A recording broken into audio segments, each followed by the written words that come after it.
everybody. Happy Ask an Expert Day. Usually I get all fumbled up saying good morning, good evening, but today there's actually cause for it because our guest, Nicole Tough, is joining us from Australia. So it's bright and early in the morning where Nicole is, and it's afternoon where I am, and getting close to evening where Kinsey is. So we're joining you from all of the time zones, and we are so excited to introduce you to Nicole if you haven't already met her through other mediums. But as you know, Nicole is our newest dressage coach on Ride IQ. And even in like the very early stages of having her as a coach, she's been just the most amazing person to work with. And I know you guys are already loving her lessons. So today we get to know Nicole a bit better and ask any questions that you have. So feel free to send those in if you're joining live. And if you're listening after the fact, just sit back and enjoy getting to know Nicole. But Nicole, thank you so much for being up for doing Ask an Expert with us. We're really excited to get to know you better and to learn from you tonight. Hello, everybody from Down Under. Thank you very much. Before this was kind of prepping with your bio, but your bio is very extensive. You have so many awards and accomplishments to your name. I'll read off some of them, and then I'm sure they'll kind of be peppered. Oh, sorry, Kinsey just told me that I interrupted you. But I'm sure they'll be peppered throughout our conversation as well. So you live in the Gold Coast of Australia. You are Grand Prix dressage rider, accredited level 2 dressage specialist coach, level A national Grand Prix and young horse judge, and a judge educator. And some of those accreditations are Australia specific, so we can get more into that. You've also trained 12 horses, I believe, to the FEI level. So, and your awards are, there's so many awards, but you were the Equestrian Queensland Coach of the Year, Sports Star of the Year, Volunteer of the Year. That last one I thought was really cool, because you're still finding time to volunteer with all of this. You have 2 degrees in education. The list really goes on. So thank you again for being here. And we're so excited to have you as a coach on Ride IQ. Thank you very much for having me. I really believe sharing is caring, and sharing knowledge is something I'm really passionate about. So, and if it helps one person, that's a wonderful thing. You also got me out of cleaning 9 stables and riding 5 horses before I start teaching this morning. So thank you for that too. Well, we're always happy to help. And I mean, if we want to do this every week so you can get out of that, like definitely let us know and we would be happy to do that. I actually really like it, and I do have help, so. Yeah, of course. Well, Nicole, so if we can kind of jump into some learning more about you questions, that would be great. And then we can kind of get into the member questions. To start, can you just tell us a bit about your program and your focus right now? How many are you competing right now? How many horses are you competing? Are you coaching? Kind of give us a lay of the land. Okay, well, I currently own 2 horses. One is not long broken, so he's broken in, I should say. I have to be careful. You must let me know if the lingo is a little not on the same page in the United States. But I'll let you know. So I have one youngster that was broken in probably a year ago, but then he had time off. So I've got him, and I've got a 6-year-old German riding pony whose name is Dumbledore, who I compete on. So just a small team at the moment. I also train coach students. My day usually starts at 4 a.m. The alarm goes off, and my first thought is always, what day is it? And then closely followed by, I can't wait to get in the saddle. So I ride 4 to 5 horses in the morning.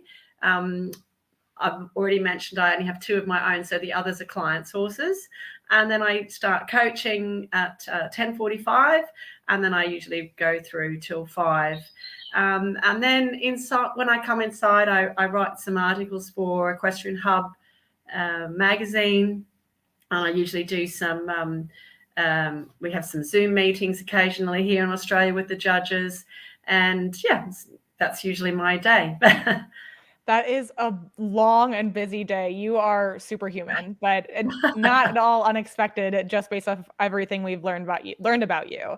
So Nicole, you think it's kind of unique that you're competing at the highest level while also being a dressage judge. Can you tell us a little bit about that decision and kind of how that has impacted your riding and how maybe being a top level rider has impacted your judging? I would love to answer that question. When I was 18, I would like to disclose my age. I am 51. So when I was 18, I thought I'll go to a judge's seminar to find out more about the rules of the sport and to find out more about what I'm being judged in. At that time, I was a trainee coach, and I thought that would also supplement that angle. So I went to a judge's seminar, and I absolutely loved it, and I learned so much from it that I thought, oh, I might actually, become a judge. And so I went down that pathway and became a probationary level judge. And then back then, you had to be at that current level for 2 years before you could upgrade. So I went the very slow way to my national A-level accreditation every 2 years, just studying and sitting my examinations and doing all the things that we need to do to remain accredited. And what I believe, and I hope this comes across right, the way I want it to, but I believe that being a judge makes me a better coach, not makes me a better coach than anyone else, just makes me a better coach. And I believe that being a coach also makes me a better judge. And again, not better than other judges, just makes me a better judge. So I think they go hand in hand. It is difficult to juggle when I'm competing myself and coaching and accepting judge invitations. Because of the conflict of interest. So it is a juggle, but one that I really enjoy and keep trying to juggle because I love putting my judge's hat on, and I love coaching. I love putting my coach's hat on, and I love competing, and I love training. So just got to keep juggling. Yeah, I mean, I hadn't even thought of the conflict of interest aspect of it, and that must make it, I mean, your scheduling must just be like super complex. How do you manage that? Is it just a matter of like keeping notes of where people are going to be when and making sure that nothing is kind of conflicting with one another? Or how do you manage it? At the beginning of the year, about January, I look at the competition calendar, and that's the first thing I do. And I put the competitions that I want to enter, if everything's going smoothly and the horses are ready and firing, that I put my wish list in to my own calendar year. And then around that, I'll look at the other competitions, both in my state and outside my state. And then usually we'll flick an email to those clubs and let them know that I'm available on that day. What clubs usually do is they send emails at the start of the year with all their dates. So sometimes that's very helpful too, because I can go through and pretty much organize it at the beginning.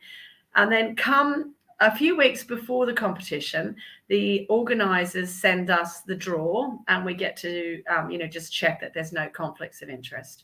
So I always have to peruse that a little more carefully. Yeah, wow. I mean, yeah, the fact that you can handle it all at the beginning of the year it must be a huge project each year, but it's nice that you can kind of get it out of the way and then just get into the swing of things. Yes. So if we kind of talk about your current focus and the two horses that you're competing right now, do you have like what are the goals or what are you looking forward to on them, or kind of can you tell us a little bit more about them? Yes, I can. Well, the young horse is, as I said, just very much at the beginning of his program, and I like to think of training horses very much like a school curriculum. So for me, having just been broken in, he's been to kindergarten and he's learnt, that he has to accept a rider on his back. He has to turn left, right, go and stop on command. And now I think in my own way of thinking that he's now come to primary school and he's got to learn, the basics. So for us, that's rhythm, suppleness, and the acceptance of contact. So the first three elements of the training scale. And that's going to take me pretty much the rest of this year. And then by the end of this year, I'll be looking for some smaller shows to start to take him to. I might take him to a few protocol days just to see what he's like out with others. So that's pretty much his program. And I really believe in not going out until you're ready and until your horse is ready to show its strengths. I don't like putting them into the arena if they don't feel confident and I don't feel like they can show our training. The 6-year-old, he's actually very interesting. He's my first German riding pony, and every year when I've brought horses through, I've often been able to cross compete at 2 levels. But he's been very slow. I've only been able to do 1 level per year, and that's okay. It's not a race, so he'll be ready when he's ready. And so at the moment he's competing elementary, and he's training some of the medium movements. I believe in the United States we use the same terms. We've actually adopted the United States dressage tests, so we use the same tests. So yeah, he's started his flying change training, and I actually did a audio lesson in training the late flying change yesterday on him. Wow, I'm really looking forward to that. Jessa, do you want to ask the next one, or should I keep going? Yeah, Nicole, you mentioned wanting the horse to be ready to perform, or the horse not to have much anxiety when you bring it to the ring for the first time regarding your young horse. And I've heard different opinions on this. Like, some people are using the outings to really get their horse comfortable with being outside of the farm and just exposing them to things like as early and often as possible. It sounds like you might be doing more work at home to make sure that your horse is comfortable when they're going off property to the initial competitions. Can you describe kind of at what point you would decide my horse is ready and this will be a positive experience for them to go to their first competition? Yes, absolutely. The main reason that I like to have them ready when I'm at home is I feel like I have more tools to control circumstances that might pop up when you're off property. I will take him off property, but probably not to competitions until he's ready. The question, sorry, can you remind me of that again, Jess? When do I feel he's ready? Yep. Yeah. Okay, so the reason I don't go out earlier than that is I've already mentioned I'm 51. What I haven't mentioned is all the injuries that I've had and that I manage. So putting him out in the deep end before I feel like I've got enough tools to be safe is the main thing. When he's ready, if I can do a dressage test at home to my satisfaction and I'm happy with it, then he's ready. I think that's a really good kind of test to see like when is the right time. I think that makes a lot of sense.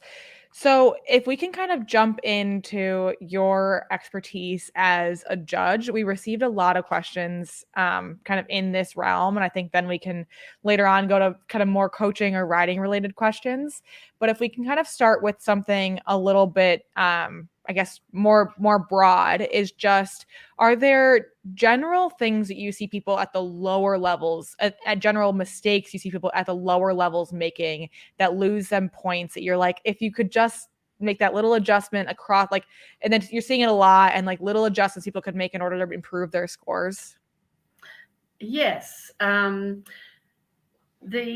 As I was explaining there with what I've got, my project with the young horse, those first 3 elements of the training scale.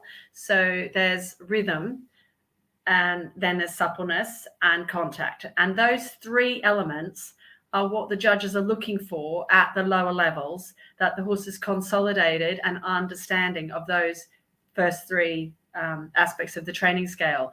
So I truly believe that unless you've got, in the United States, do you have paces, trotting races, standard breds? Yeah. Yeah.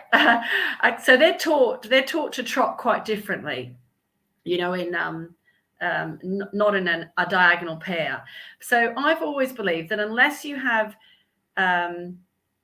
let's say a standard bred or a donkey, that every horse is completely capable of getting 68-70%, because most horses have a 4-beat walk, a 2-beat trot, and a 3-beat canter when they're brought to you at their beginning, their most rawest stage.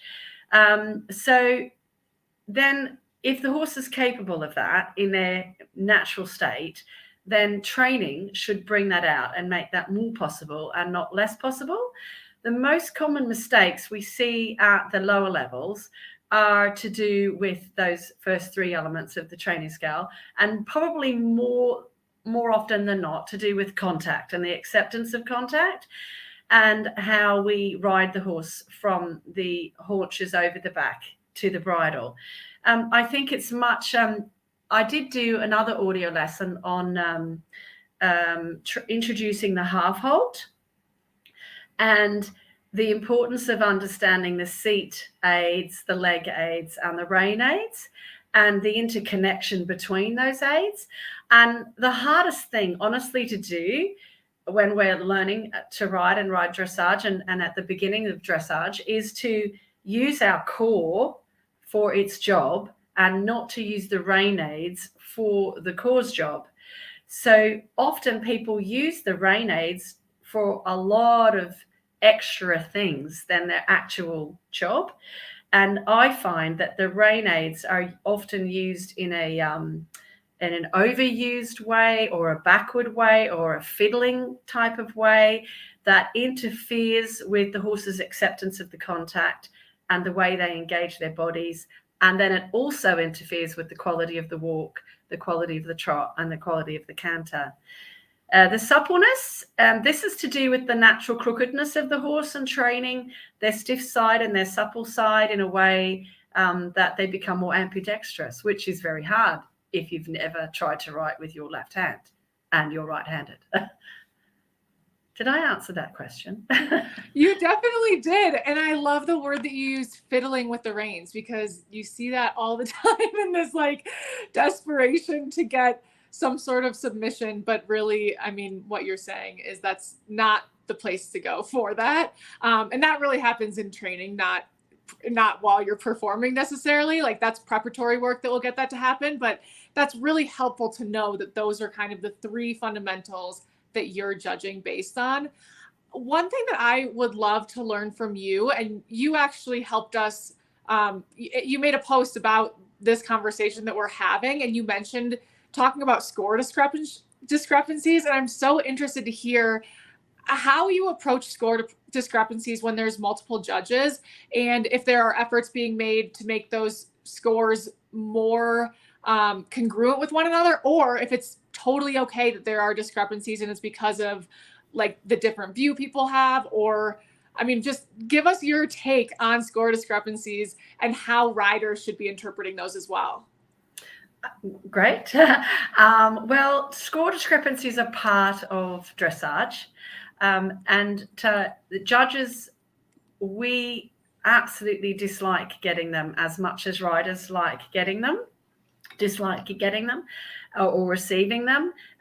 When judges have a discrepancy, we always have a conversation about that after the event, after the competition is finished, to check to see if, how that occurred. The riders, I mean, as a rider, I've had plenty of score discrepancies that have cost me, a national title, state titles, just a local competition. So they are part of the sport, and I think it's really healthy to understand that judges really dislike getting them or acknowledging that they have a score discrepancy as well. Now, having said that, I don't think judges undergo a lot of training. Every year we have to do accreditation, we have to do workshops.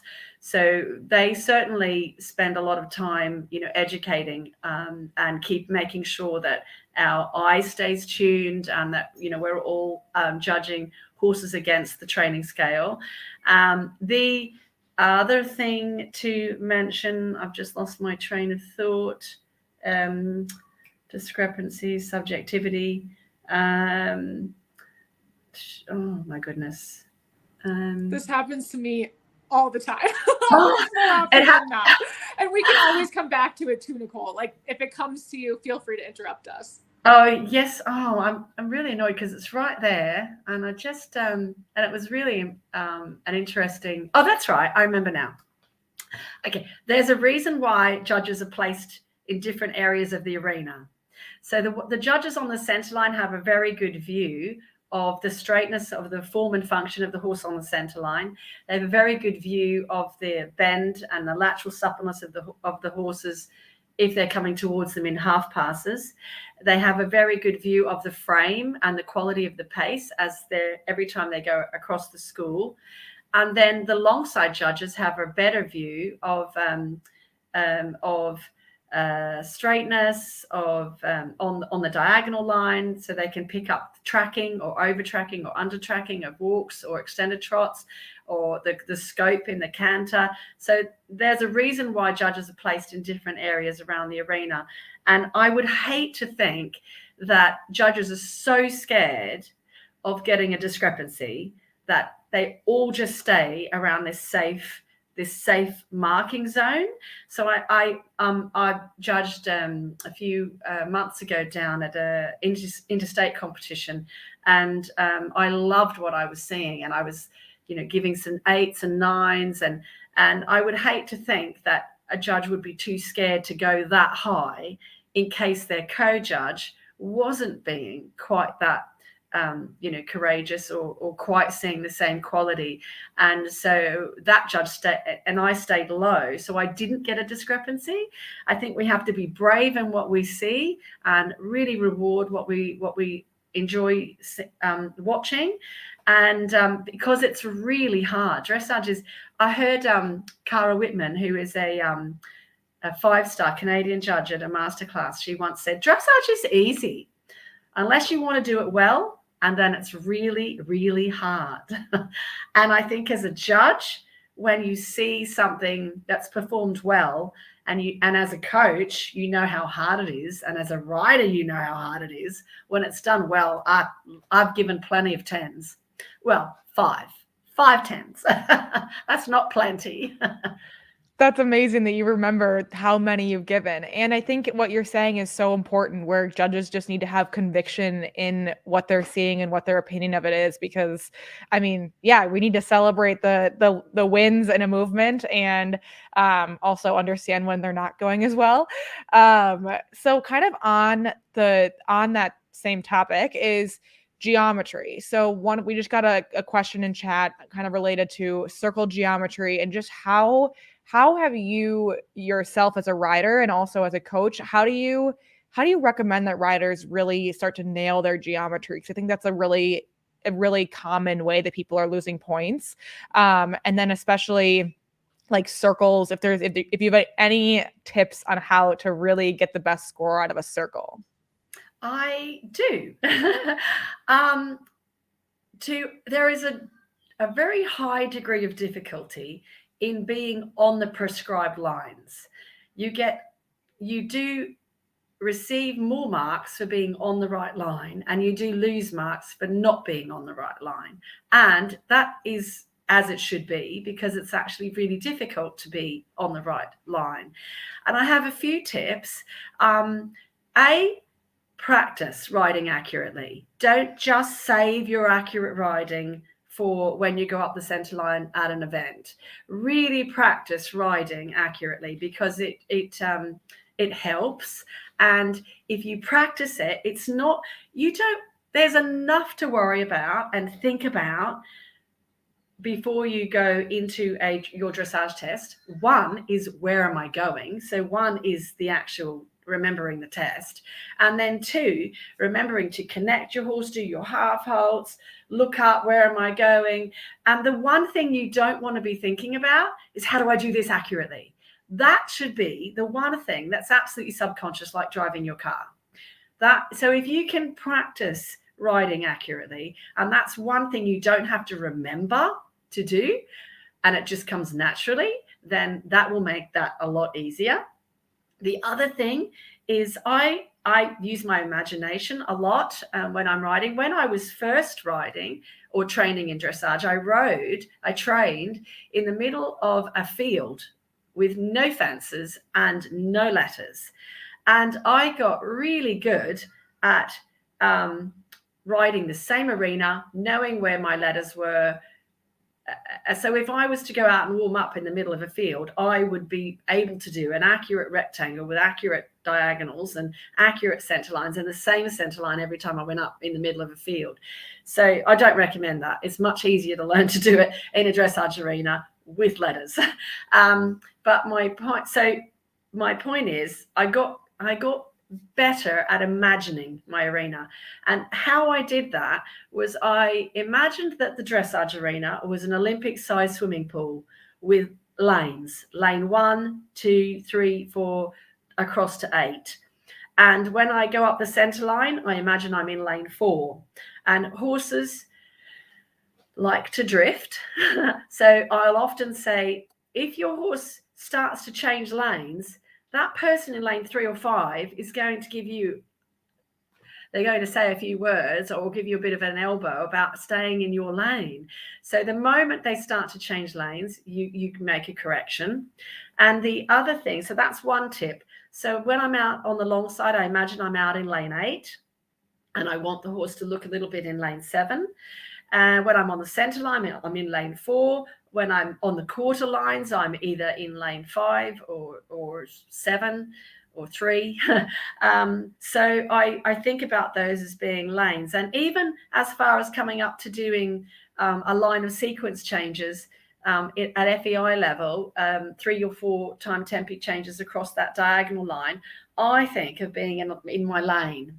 In a lane on that diagonal line, and don't leave the lane. And even when I'm preparing flying change, I push them up against the left lane rope or the right lane rope, and I hold that lane rope through the change so that I stay in my lane.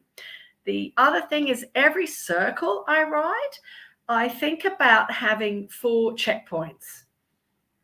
And those checkpoints are the accurate points. So on a 20-meter circle at E going to the right, the first checkpoint is 2 meters on the inside of facing that way, but 2 meters on the inside of I, and then B, and then 2 meters on the inside of L. And so I have those 4 checkpoints. And there, to me, if I'm on a train track, they are my train stations. I've got to let people off at those train stations. And if I don't meet that checkpoint, then it's not an accurate circle. So I definitely do my preparation before I start the circle. And the other big tip is look where you're going before you start going there. So if you're on the long side and you've got to turn up the center line at A, turn your head, look for C or A, depending on what way you're turning onto the center line, and then turn your horse. And you don't need to look down to turn. You've just got to look where you're going. It's like riding a show jumping course. I don't imagine, I used to do some show jumping in my younger years before dressage found me or before I found it. And I absolutely know that when you land, even before you land, actually, in flight, you're looking at your next jump. And that's how we should be training in dressage. That's what a great comparison to show jumping, because you're right. We would never be looking down at our horse during a course. And that's because we have to be completely accurate. I mean, accurate within a little window of error between the two standards, but we have to be accurate. And we also have to be accurate in dressage, but sometimes we just kind of take that for granted. And I'll also say, Kinsey and I, we went to watch a Grand Prix dressage rider school a few months ago in Florida. And kind of never really think anything of people's circles or geometry when they're schooling. But I did in this case because I was like, they're perfect. Her circles are perfect. I noticed that they were perfect versus, when they're not quite so perfect, it's, you don't notice. So I think that those are really helpful tips. I love the lane line visualizations because then you have something to help you regardless of where you're at, not just if you're at a specific letter, especially a letter on the wall. So thank you for all of that. That's super helpful. I am curious how you coach people to ride their corners in a test, because I know people are instructed to ride deep into their corners, but what is the correct, it's basically the same question for circles, for corners. How do you suggest people approach those? The corners, I think, as the horses go up through the levels, you can go deeper into your corners. If you try and ride really deep into your corner on a young horse in a preliminary test, you're going to unsettle them. It's difficult. So when you're on a young horse in a training level test, you would shave off the corner a little bit. As I said, if you try to ride into that corner like you're on an FEI horse, then you're going to interfere with the quality of pace, especially in canter. And because then they're not ready to ride deep into the corners at that age. The judges do want to see a difference between a rectangle and a circle. So if you have to ride a 20-meter circle at A or C, or start a serpentine at A or C, we need to shave off that corner exponentially, because you're not trying to ride a rectangle anymore. You're trying to ride a curved line. So your first if you start at A, then your first checkpoint is halfway between K and V if you're going that way, or F and P if you're going the other way. So you cut the corner and literally aim for, halfway between those markers. When you finish your circle or your serpentine, I always coach riders, and as a judge, I'm looking for it, that the rider has made an attempt to finish their circle and go deeper into the corner to come out, on the line that they're supposed to be. So I would never, and the interesting thing is that the corners are not actually given a mark of 10. They're often a part of a mark, but they're never actually judged as part of 10. But as a rider, we are especially later on from medium level upwards, the corners are vital to the preparation of so many movements. And certainly from about, elementary, medium level on, as I'm coaching, when the rider's going past A, in canter, for instance, I might say, deliberately try to ride 2 steps straight in canter after A before you turn. And you can, even on these later, more advanced dressage horses, after the corner marker, so F, K, M, or H, think to yourself, I want 4 canter steps straight before 2 canter steps straight, then 4 canter steps to A, 4 canter steps after A, 2 canter steps to K, if you know what I mean. But certainly on the younger horses, that's way, you wouldn't overtrain the corners on them. Yeah, totally. And we have Emma, who is a fellow Ride IQ coach and a fellow Aussie. Emma Klugman is in chat, and she is asking, what are your best tips for recovering from a mistake in a test? What if you mess up the entry or the walk, or your horse breaks in the medium trot? Watch Ted Lasso. The memory of a goldfish. Put it behind you. Honestly, if you hang on to it, it'll affect the next movement and the next movement and the next movement. It's behind you. It's in the past. You deal with it afterwards. After the test, what you could do is go back out into the warm-up area and redo it out there for your own mental that you've dealt with that. And also that's a good idea for the horse. If they've let you down in the ring, it's a good idea to go outside when you finished your test, and just, just recalibrate, if you like, after the test, and go, remember that medium trot you broke? Remember, that's not exactly what we want to do. So that's the way I deal with mistakes in the test. An error, of course, I'll kick myself, especially at FEI level. It's an automatic 2% off your mark. It's so costly. So it is a little hard, especially if it's just an easy one like track left instead of right at the beginning of the test, and it's just cost you 2%. How much, you've trained so hard and you've spent, so much time and money to get to that point, and then to make a silly little error like that costs so much. But you have to try to put it behind you, and always remember that it's about your horse and your journey and recovering from that. It's one of the big things that we can learn to build character.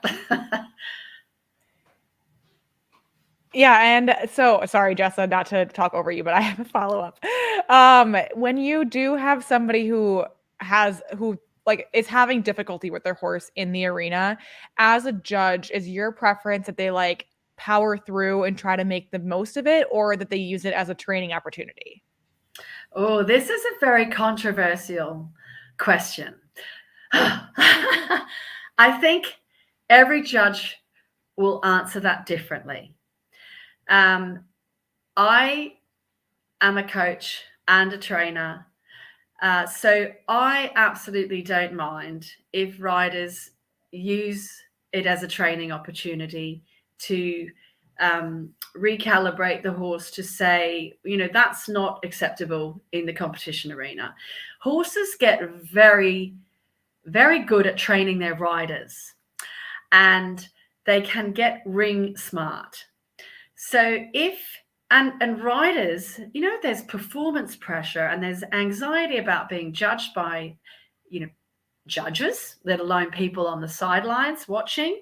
And I think what can happen is that riders get so, they sort of freeze, and they go into this frozen mode, and they're in there in the test, and they go, oh my gosh, you're going crooked, and now you're against the hand, but I'm too scared to fix it, so I just won't. And then after 3 competitions, your horse goes, right, so it's important that I do this at home, but when I go through those funny little things at an entry at a competition, it's anarchy. Rules are off. It's my turn to shine. So I think it's very important that the rider doesn't feel like that, and that they're not afraid to make a correction and say, no, that isn't okay in the ring either. So I think it's very fair to the horse if we ride them the same out as we do at home. So I don't mind if they take a circle and they redo it again. Of course, they'll get marked down for that, and of course, they'll get a mark for their first attempt. But if they make a correction in the ring, I'd much rather see that than them sit there and just accept, faults that could be easily corrected. And then they've got, damage control in their training at home because of competition. That is a really interesting perspective, and so helpful to hear. Sometimes people are probably shy about doing that too, because it's very rare that we get to hear directly from judges. So for you to kind of give that permission and explain why somebody might like to do that is really nice. I also want to share, Kinsey mentioned Emma Klugman asked the question. I don't know if you guys can see this, but Emma drew out your lane lines already. She's made a diagram of the swimming lanes that you mentioned, and she's doing that in a law textbook. So Emma's not only a 5-star event rider, but she's also getting her law degree, and she's a coach for us. She's somehow finding time to tune into Ask an Expert. So thank you, Emma. That is really interesting to see that drawn out. Also, Nicole, you've mentioned or kind of touched on a couple of times the rider's mindset. As a coach, what do you suggest to riders who have anxiety going into the show ring, or who might lock up when they're under the pressure of being in front of a judge? Do you have tips for that type of a rider? Yes, I do. the best thing to do is not to rely on luck. Don't pray for a bit of luck to get through the test. So absolutely have the confidence that you can do, that your horse and you can do every movement that's going to be required of you before you go up the center line.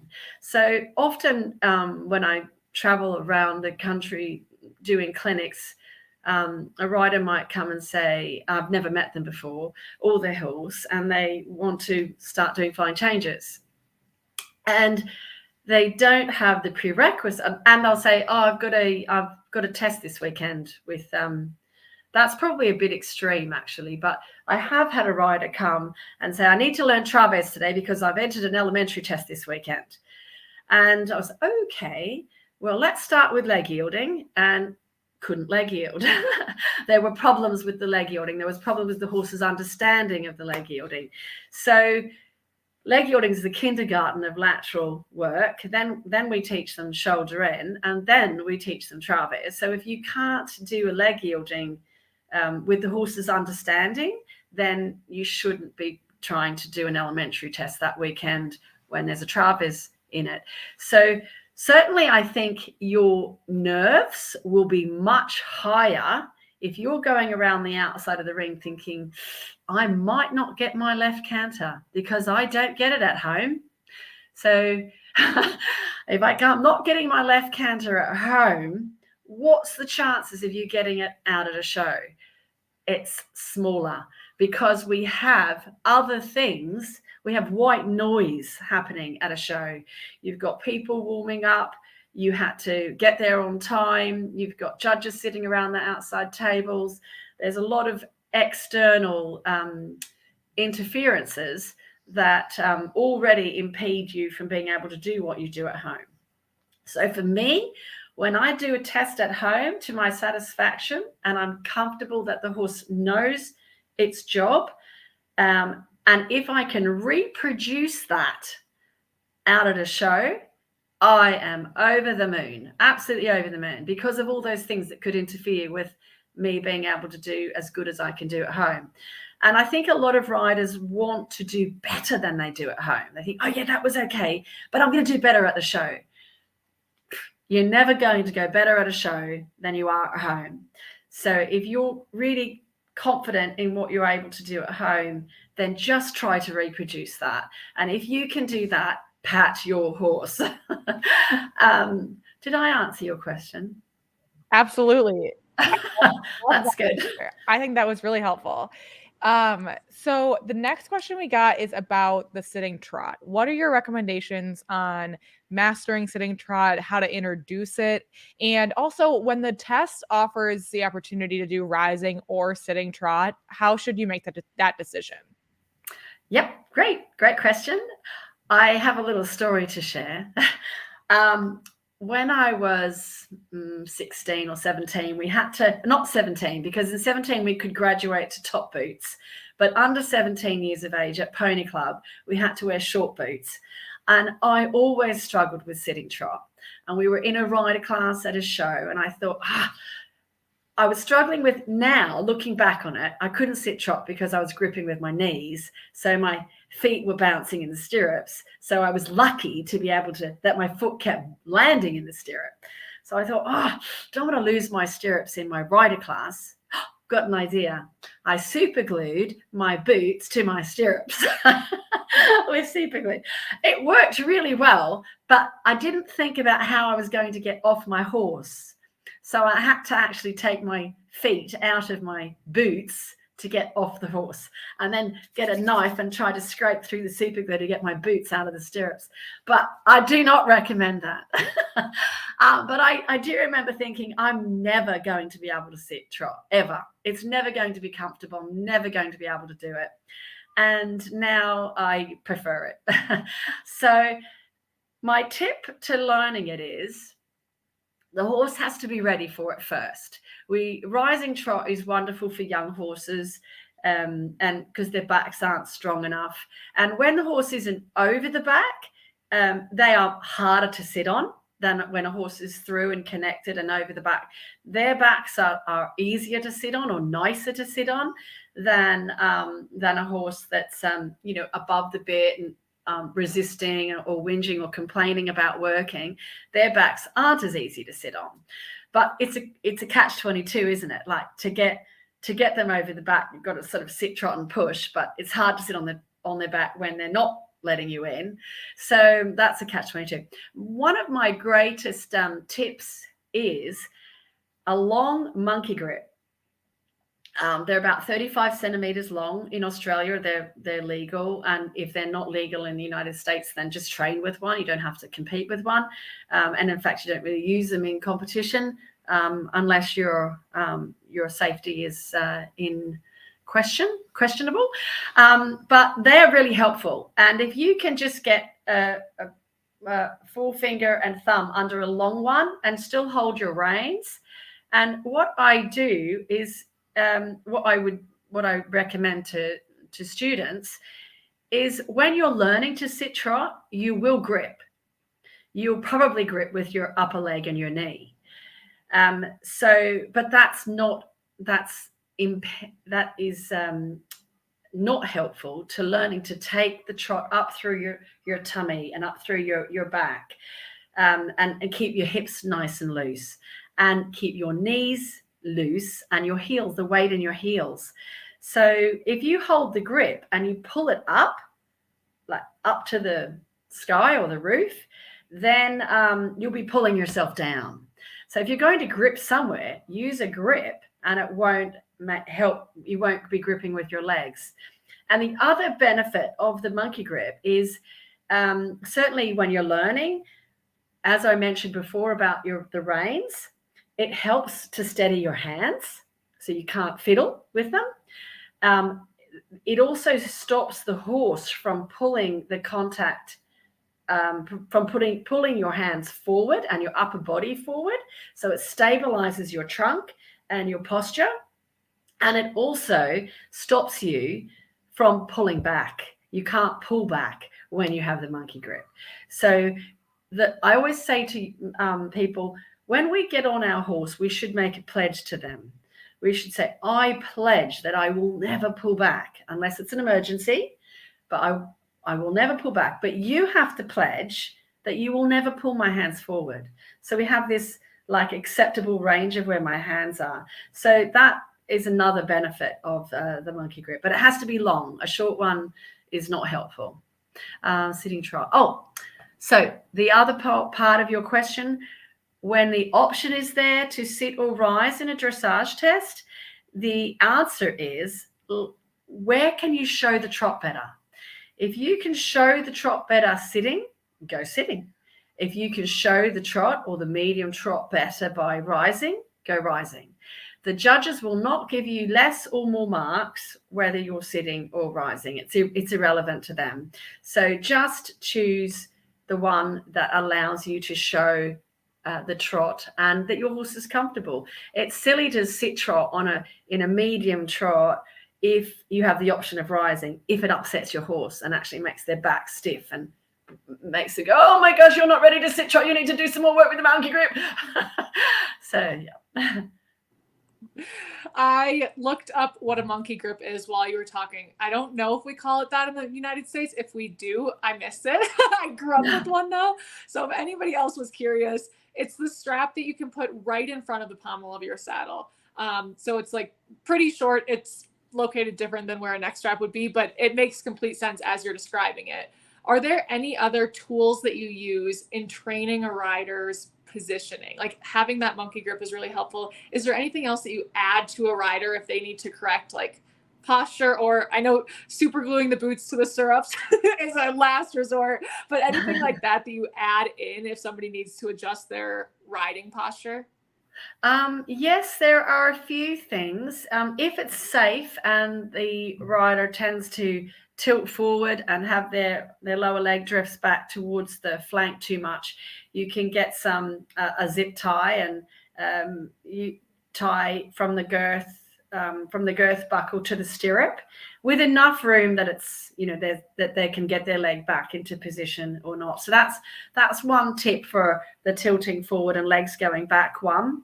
The other one that I find helpful is an in-hand whip or a dressage whip, a long one.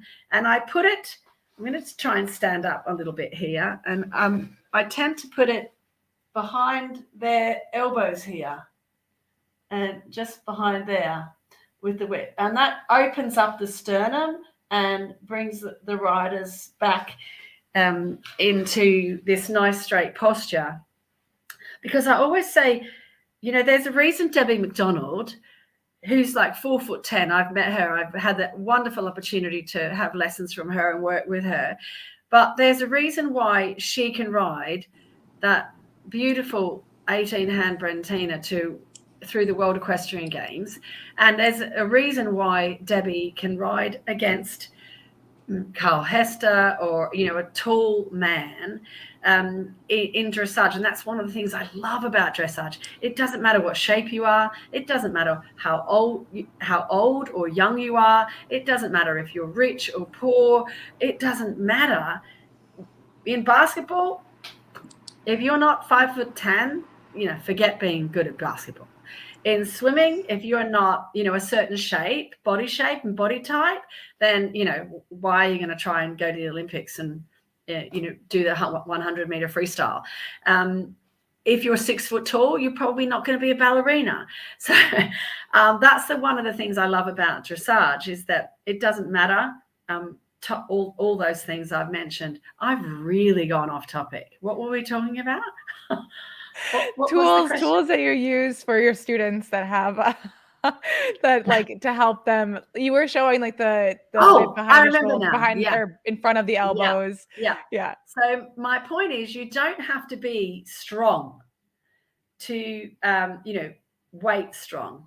You don't have to go to the gym and pump weights to be good at this sport, but you do need postural strength, and that the strength of our posture can make a massive difference in being effective over your horse in the correct way. Without your posture and without your core, you will resolve to using your rein aids for extra jobs and that impede what you're actually trying to achieve.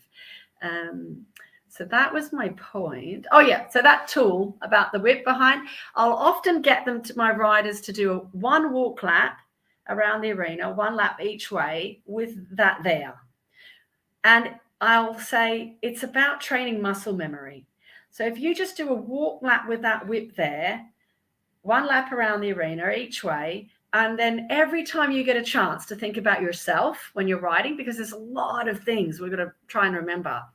And when you're learning, it's too hard to remember correcting mistakes with your horse and thinking about your posture and at the same time. So often when you're learning, you would do a circle and concentrate on your horse, and then you take a circle and you concentrate on you. And then you come back and do a circle and concentrate on your horse. And then you come back and do a circle and you concentrate on you. And one day you'll be able to concentrate on the circle and your horse and yourself and your position all at the same time. That I loved every step of that answer. That was, you provide just so many great analogies that I think are really helpful. I think, I don't know, anytime anyone brings it out of like the direct thing that you're talking about and talks about the things you can compare it to, for some reason that just like really drives a topic home. And I love your ability to do that. It's very special. So we're nearing the end of the hour here, but before we wrap up, I would love to get your thoughts on, we got a question from one of our members, and she's asking, my horse gets curled up in the rein back. Do you have any advice?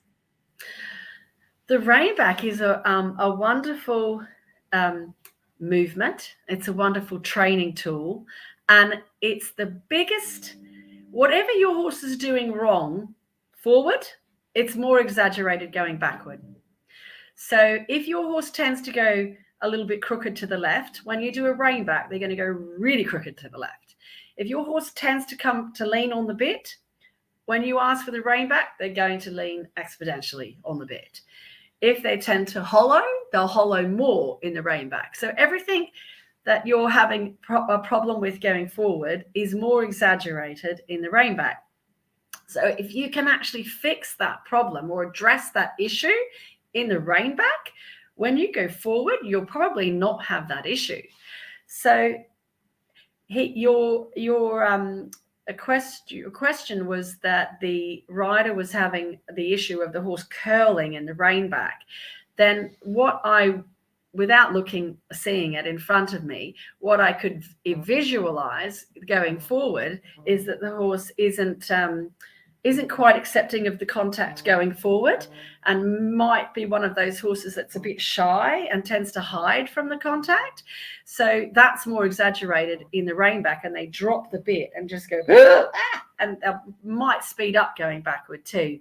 So the way to correct or to work with that issue is to get them a little bit more comfortable with taking the bit in walk, trot, and canter first forward. So my horse needs to think about the contact being their friend, and that they can take it, and it's not a scary place to be. And then when the rider pushes into the halt, and I said push into halt, and I really meant it. If we pull the reins to achieve the halt, the horse is going to back off the bit before you've asked for the rein back. So they need to stay on that same gram of contact. And I was in a masterclass with Stefan Peters, and the question was asked to him, what is the right amount of contact? And he answered beautifully, but part of his answer was a can of Coke in each hand. That's how much contact we want. So if that rider's horse, if they're getting I've got an empty Coke can in my hand, then they need to fill that contact up until they've got 1 gram again. So when they ride into the halt, if they lose their gram, they've got to go out of the halt and get that gram back. And then they've got to ride into the halt again, and they've got to try and keep that gram there. And if they've not kept that gram there, they've got to go forward and do it again. So if you do that enough and you keep that gram there, and you don't pull back to achieve your halt, you push with your seat and your leg aids forward into the halt. If they've still got that gram, then when they bring their rein back aid on, and again, this is the big answer to the question, we don't use the reins as a rein aid to rein back. We use a leg aid. Like we use a leg aid to go to canter, we use a leg aid to go into a leg yield. It is a leg aid that achieves the rein back. So if you're trying to do it with your reins, then the horse probably will drop the contact and curl and run backwards.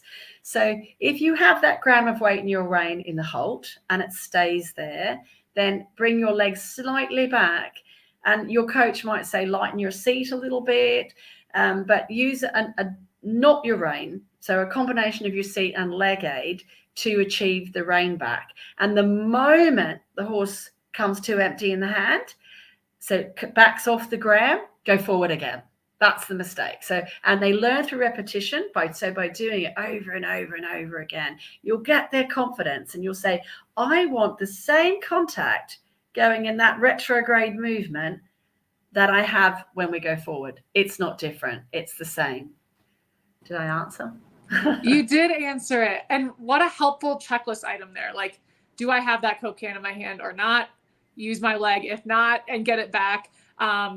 And that's something that, you know, as amateurs, we don't always have those insights or tools in our toolbox. You know, when the rein back isn't going well, it might be tempting to just practice the rein back 100 times. And that's not at all what you just suggested. So that's incredibly helpful. I have a million more questions that I could ask you, but we are getting to the end. So I'll ask you a higher level question. And this is really like helping people kind of establish their vision board for who they want to be as a rider. Will you describe characteristics of riders that you like admire the most, or even the rider you aspire to be? Because even though you have accomplished so much in the top level of the sport, I know that you're always aspiring to be better and better. So what are kind of the characteristics of phenomenal riders in your mind? That's a great question. I think if you always have, heroes or idols or people that you look up to, then, you can study the way that they train their horses and work with their horses and try and aspire to be more like them. I have to admit that when I saw the title of this, Ask an Expert, I got a little nervous because I certainly don't consider myself an expert. Hubertus Schmidt, Carl Hester, Harry Bolt. There's so many experts, and I certainly am still a student of this beautiful art of riding myself. And I got a little nervous when I thought that, but hopefully I've helped someone, out there with my answers and opening up a little and sharing. So that's okay. But to answer your question, yes, I've trained with some truly, truly wonderful coaches that I look up to so much. And I could rattle so many names off. But I did read a book that Carl Hester wrote before the London Olympics called Dressage Made Simple. I'm an avid reader, so I've read I love reading about training dressage, and just that the advanced techniques of dressage is also a really good book, German handbook. But that's not the answer. So yes, I do look up to many riders, Charlotte, Carl, and I love watching the technical revolution, Instagram, YouTube. You can now watch them, working their horses in and training, and it's a remarkable thing. I think I saw Carl's leg yielding canter exercise, leg yielding canter into leg yielding trot to make the trot more supple on an Instagram video. And I thought, I love leg yielding. So I think it's a really useful suppling tool. And so I came home and did that. And wow, what a difference it made to not just my horses, but students' horses as well. Did I answer your question? Yes, I have plenty of heroes. Matthew Dowsley, I worked with him for 6 years. I love watching him ride. He doesn't move. There's so many. My coach, I have lessons every week from my coach Tracy Baldwin, who is long listed for the Sydney Olympics when we had that back in 2000. She doesn't train in herself anymore. She now does triathlons in her 60s. But I see her twice a week, every week. And I would never try to train on my own without eyes on the ground and without trying to be better all the time. For me, I've trained a lot of horses to Grand Prix, but I've never been actually able to do more than a season at Grand Prix. The horse has been sold or taken back. The owner took it back, so I haven't been able to do many, multiple seasons at Grand Prix on the same horse. So what I find is that I'm constantly going back and starting again and making my way back up, which gives me all these wonderful training tools on so many different types of horses. But my weakness is that transition piaffe, passage, piaffe. I just want to be better at it before I run out of time. Nicole, your answer to that question is why I feel like we're so fortunate to get to work with you, and why we're so lucky to have you as a Ride IQ coach, because your commitment to continuing to learn and educate yourself and shooting for these people that are, they're incredible. I think that's what makes you such a great coach yourself and such a great rider and judge. So I'm feeling very, very grateful to know you, but also get to work with you right now. So thank you so much. And this was such a fun hour. I can't believe it's already been an hour. I think we have easily another hour of questions that we could ask, but we got to let you get to your day, because I know you've got a busy day ahead. But thank you so, so much. And just excited to kind of have this be the start of a lot of opportunities to work with you. Great. Thank you so much for inviting me to be a part of Ride IQ. I think it's a wonderful initiative and very helpful to people in regional areas or who don't have access to a regular coach, and even to people who do have regular access to a coach. I think it's very helpful to have such a wonderful opportunity to learn from more people. So thank you very much for inviting me to share. Absolutely. I love that. Well, we will talk to you soon. We hope you have a wonderful day, and everyone tuning in, have a great evening or day or whatever time zone you're in. So thank you so much, and we'll talk to you soon.